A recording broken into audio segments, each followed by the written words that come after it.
¿Sabías que artistas como Dalí o Warhol hicieron pintura religiosa? Me gustaría que con motivo de la Semana Santa pudiéramos ver algunas pinturas religiosas de artistas contemporáneos para explicar qué se ha conmemorado día a día y nos podamos apoyar en las imágenes. Antes de comenzar me gustaría dar una idea rápida, y es que globalmente la Semana Santa conmemora la Pasión de Cristo. Está narrada en los Evangelios y comienza con la entrada de Cristo en Jerusalén, la Última Cena, el Vía Crucis, la muerte y, por supuesto, la resurrección. Hay artistas que han tratado este tema en conjunto. Por ejemplo, el escultor Subirachs en la Sagrada Familia tiene una portada dedicada enteramente a la Pasión, donde las esculturas se leen de abajo a arriba en forma de S, con lo cual esta escultura se convierte casi en una película. Es una obra impresionante y que es una muestra de que este autor, por ejemplo, trató toda la Pasión en conjunto. Sin embargo, muchos artistas han tratado estas escenas individualmente y, como es común en el arte contemporáneo, no se ha querido hablar expresamente de la Pasión de Cristo, sino utilizar esos temas para llevarlos al universo propio del artista, muchas veces para hablar de ellos mismos, sus emociones o sus expresiones. Vamos a comenzar con el Domingo de Ramos. Este día se celebra, como hemos dicho, la entrada de Cristo a Jerusalén. Por eso en las obras vais a ver a las multitudes alrededor de él, porque creen en él y lo reciben con capas y con ramitos de hojas. Aquí tenéis una obra de Ensor, que como es habitual en su pintura, nos suele traer ese mundo tan particular de máscaras, muy carnavalesco, pero en este caso, en esta entrada de Cristo a Jerusalén, Ensor la ha personalizado, la ha traído a su presente y es la entrada de Cristo a Bruselas. Es una etapa muy concreta de Ensor donde toma temas religiosos, pero de manera muy personal, o sea, digamos que él los utilizaba para expresar pues ese disgusto individual frente a la poca humanidad que para él le presentaba el mundo, ¿no? Como veis, la gran multitud no avanza hacia Jesús, sino hacia el espectador, lo cual lo hace bastante agobiante, pero además, entre el público, como hemos dicho, pues están, por ejemplo, políticos belgas de la época, es decir, que él contextualiza este momento. Cristo, que sí que está montado en un burro, aparece casi desaparecido entre la multitud. Incluso muchos historiadores hablan de esta obra como un autorretrato del propio Ensor, porque se identificaba muchísimo con la figura de Cristo como víctima. Y del Domingo de Ramos nos vamos al Jueves Santo. Este día lo que se conmemora es la Última Cena, el lavatorio de los pies y, por supuesto, la institución de la Eucaristía. Desde luego que lo que está en el imaginario visual de todos es la Última Cena de Leonardo da Vinci, de eso no hay ninguna duda, pero quería traeros aquí una de las muchas versiones que hizo Warhol sobre esta Última Cena, porque sí, el pop también hizo arte religioso. Durante una etapa de su vida, y concretamente después de un intento de asesinato y la muerte de su madre, Warhol tiene un periodo mucho más intimista que sorprendió muchísimo a los críticos, no supieron por dónde coger esta obra, ¿no? Y de pronto Warhol empezó a hablar muy abiertamente de temas religiosos. Warhol, que había sido muy católico durante toda su vida, había mantenido esto en secreto y de hecho solo se supo después de su muerte.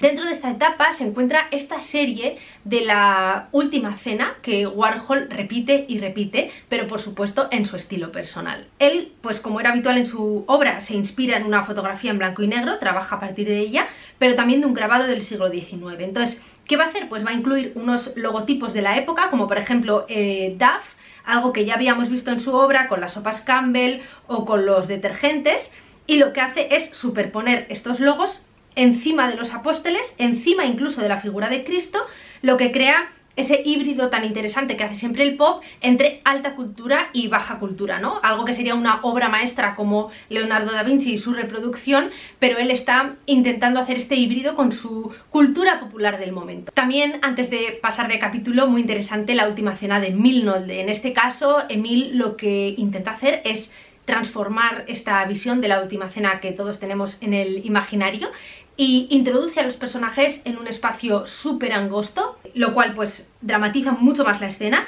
y además, como veis, utiliza colores muy simbólicos. Si veis la gran presencia del color rojo, pues es como una premonición de lo que va a ocurrir después con la traición de esta cena. Y tras el Jueves Santo llega el Viernes Santo. Entonces, ¿qué se conmemora este día? Pues principalmente la crucifixión de Cristo y todo lo que rodea a este capítulo. Cómo Cristo es entregado por Judas y llevado a Poncio Pilato, y no solo eso, sino cómo es juzgado y llevado a su propia crucifixión a las afueras de Jerusalén. Interesantes aquí dos obras. La primera, una obra de Rouault entre expresionismo y fauvismo, un pintor que tuvo una gran influencia de Van Gogh y que se dedicó a la pintura después de haber sido aprendiz de vidrieras. Vais a entender por qué os digo esto. con gran devoción en el tema de la pasión de Cristo, que es precisamente lo que nos ocupa en el tema de hoy. Aquí veis, por ejemplo, Cristo coronado, Cristo humillado o Cristo en el Vía Crucis. Como os digo, este estilo de Rouault viene de su etapa de aprendiz de vidrieras, donde él va aplicando la pintura con su estilo, siempre enmarcando las figuras con una gran línea negra y aplicando esos colores planos pero muy vivos, inspirados, claro está, pues en los dibujos que aparecen en las cristaleras de iglesias o catedrales. Y la segunda, claro está, aquí en Atelier no podíamos pasar del Viernes Santo sin hablar de la crucifixión de Antonio Saura. Antonio Saura, que ya sabéis que fue un informalista español,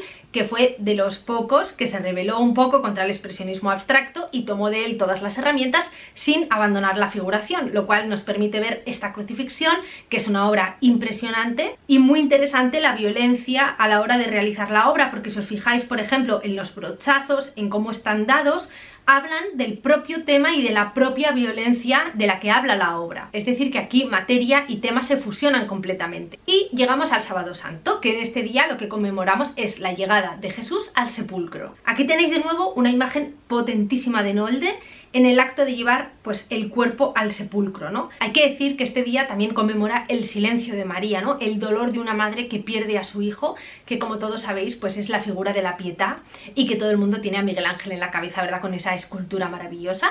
Pues muchos otros autores, como por ejemplo, y aunque os va a sorprender, el propio Van Gogh trató este tema. Aquí hay que recordar que Van Gogh, antes de pintor, había sido misionero en Bélgica, con lo cual él era un gran conocedor de las Sagradas Escrituras y un ferviente creyente que no tuvo ningún problema en llevar los temas religiosos al arte contemporáneo. Y ya terminamos con el Domingo de Pascua o el Domingo de Resurrección, que es cuando, según los Evangelios, el Mesías se presenta a algunos de sus discípulos. Se conmemora además la fiesta de la Ascensión, es decir, la presencia de Jesús en el cielo que se junta con Dios Padre. Y aquí os traigo esta maravilla de Ascensión de Dalí, que además Dalí la tituló Ascensión Pietà, con lo cual son dos géneros, dos temas en la misma imagen, muy interesante. Veis cómo se presenta esta llegada de Cristo al cielo, pero además está la presencia de María, que llora, que sufre y que interesantísimo, el rostro de la Virgen María es el rostro de Gala, como sabéis, artista y coautora de las obras con Dalí. Ella era la propia modelo de muchas de las obras que hicieron juntos y aquí tenéis una de ellas, la podemos reconocer fácilmente y me ha parecido un detalle precioso que me gustaba compartir con vosotros. Bueno, espero que este recorrido express por estas imágenes os haya acercado un poquito a lo que se conmemora en los días de Semana Santa y hayamos podido apreciar también las imágenes de temática religiosa que siguen existiendo en el arte contemporáneo y que es muy necesario comprender la temática para poder acercarnos a ellas.